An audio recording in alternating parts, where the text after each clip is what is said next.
جس کتاب کا درس الحمدللہ ہم شروع کرنے والے ہیں، اس کتاب کا نام ہے علیکم بسنتی۔ اس میں نبی کریم صلی اللہ علیہ وسلم کی 24 گھنٹوں کی زندگی کو جمع کیا گیا ہے کہ آپ صلی اللہ علیہ وسلم نے صبح بیدار ہونے سے لے کر رات کو بستر پر آرام کرنے تک کون کون سا عمل کیا ہے اور کس طریقے کے مطابق کیا ہے۔ اور نبی کریم صلی اللہ علیہ وسلم نے 1400 سال پہلے ہمارے اس دور سے متعلق جس بات کا خدشہ ظاہر کیا تھا، آج بھی وہ ہم اپنی آنکھوں سے دیکھ رہے ہیں کہ ایک دور آئے گا، ایک وقت آئے گا، میری سنتوں کو لوگ چھوڑ دیں گے۔ ایسے وقت میں فرمایا کہ میری ایک سنت پر جو عمل کرے گا اسے 100 شہیدوں کا ثواب اللہ کی طرف سے عطا ہوگا۔ فرمایا من تمسک بسنتی عند فساد امتی فلہ اجر نیت شہید۔ اس لیے ہمیں چاہیے کہ اس کتاب میں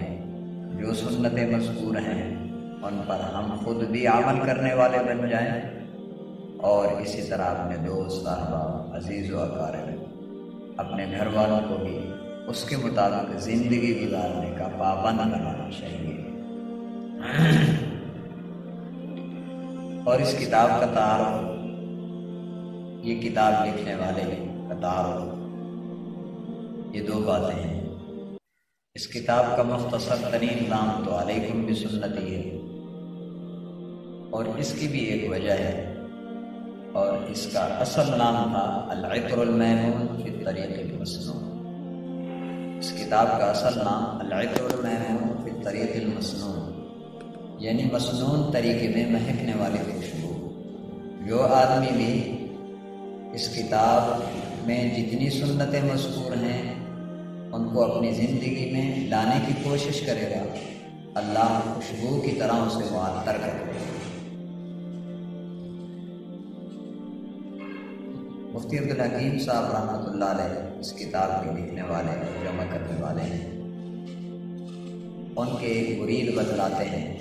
جن کا نام تھا نعمت بھائی، کہ میں نے مفتی صاحب کی خدمت میں عرض کیا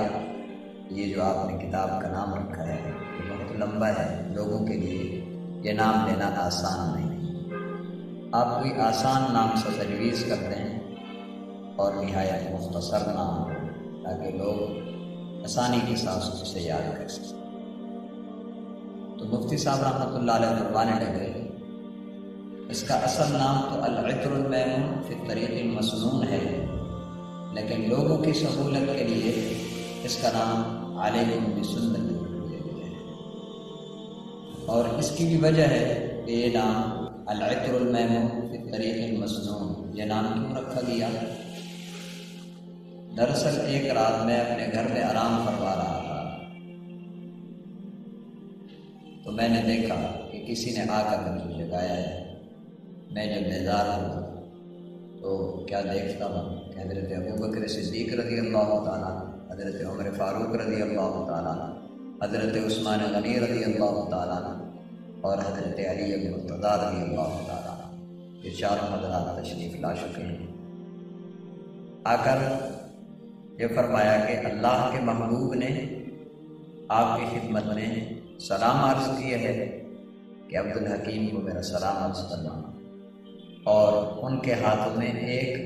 برتن تھا، وہ برتن اوپر سے ڈھکا ہوا تھا، اور یہ بھی فرمایا کہ نبی کریم صلی اللہ علیہ وسلم نے یہ ہدیہ آپ کی خدمت میں بھیجا ہے کہ عبدالحکیم کو جا کر یہ ہدیہ دے دیا۔ مفتی صاحب فرماتے ہیں کہ جب میں نے اس برتن کو کھولا تو کیا دیکھتا ہوں کہ اس میں ایک کاغذ پر یہ نام لکھا ہوا ہے العطر الميمون فی الطریق المسنون،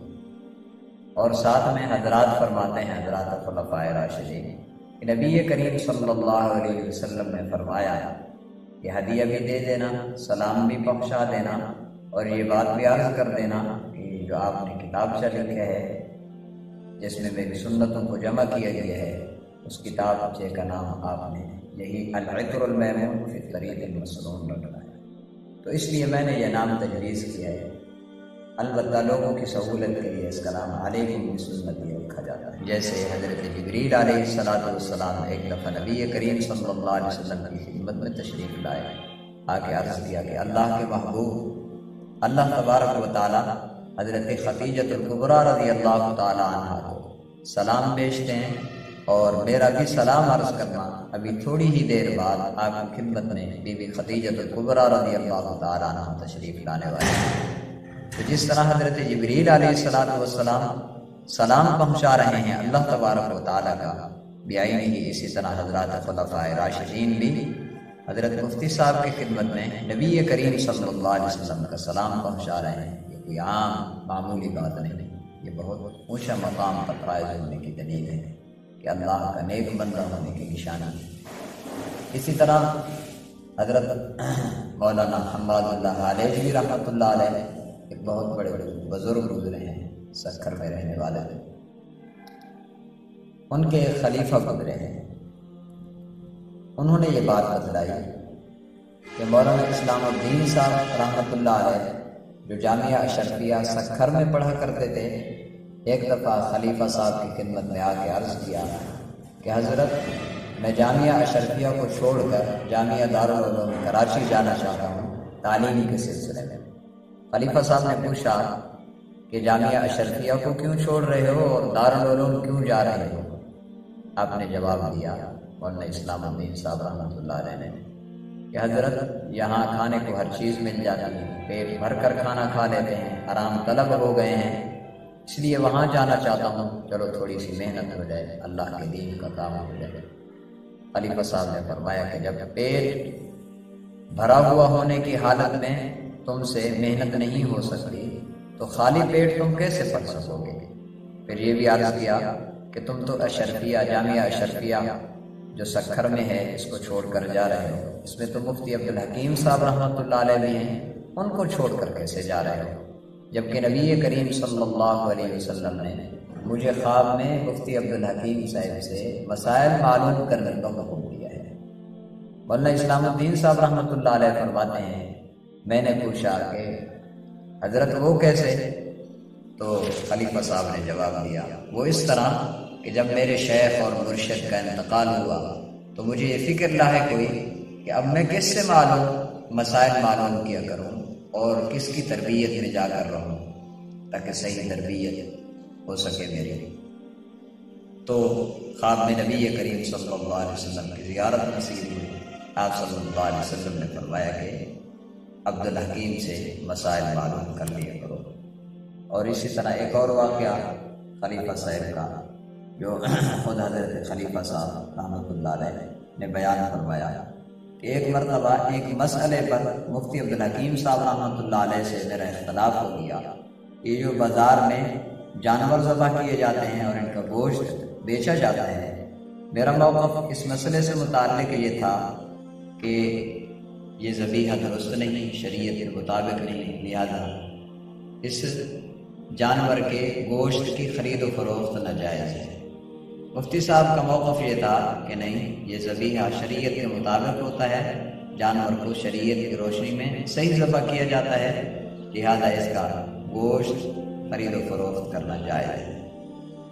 تو نبی کریم صلی اللہ علیہ وسلم کی خواب میں زیارت ہوئی۔ آپ صلی اللہ علیہ وسلم نے فرمایا کہ عبدالحکیم کے مسئلے پر عمل کرو۔ آپ صلی اللہ علیہ وسلم نے فرمایا کہ عبدالحکیم کے مسئلے کو مان لو۔ تو یہ بھی اندازہ اس سے بھی لگایا جا سکتا ہے کہ مفتی صاحب کتنے اونچے مقام پر فائز تھے۔ اسی طرح حضرت ڈاکٹر حفیظ اللہ صاحب رحمۃ اللہ علیہ بہت بڑے اللہ والے گزرے ہیں سکھر کی سرزمین پہ۔ وہ بھی مفتی صاحب کا ایک واقعہ عرض کرتے ہیں کہ میں مدینہ منورہ نبی کریم صلی اللہ علیہ وسلم کے روضہ اقدس پہ حاضری کے لیے جا رہا تھا تو مفتی عبدالحکیم صاحب رحمۃ اللہ علیہ نے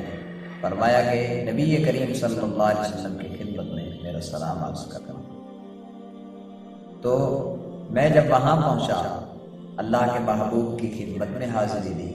روضہ اقدس پہ سلام عرض کیا اور مفتی عبدالحکیم صاحب رحمۃ اللہ علیہ کا سلام پہنچایا تو مجھے ایسا محسوس ہوا